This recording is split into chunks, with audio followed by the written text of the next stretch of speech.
السلام عليكم. لا تنسوا الاعجاب بالفيديو والاشتراك في القناة تشجيعا لنا لنستمر بنشر المزيد إن شاء الله.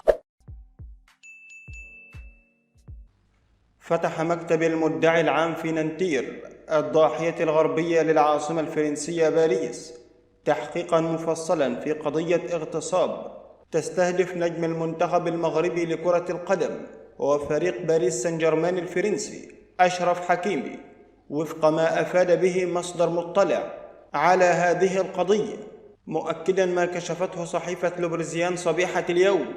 فقد تم فتح التحقيق بعد اتهامات من امرأة تبلغ من العمر 24 عاما قالت إنها تعرضت لاغتصاب في منزل اللاعب في منطقة بولوني منذ 3 أيام، وفق ما أفادت به صحيفة لوبرزيان الفرنسية في معلومات أكدها المصدر لفرانس بريس.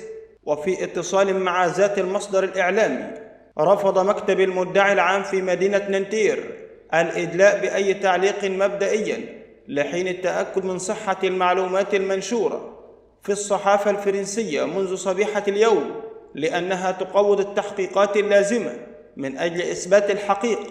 وحسب تلك المصادر الإعلامية فإن هذه المرأة توجهت إلى مركز للشرطة بفال دو مارن يوم الأحد الماضي للتبليغ عن تلك الحادثة، لكنها لم تتقدم بشكوى رسمية، وهو ما يجعل اللاعب الدولي المغربي تحت شكوك القضاء الفرنسي، لكن دون أي دليل رسمي ضده حتى الآن.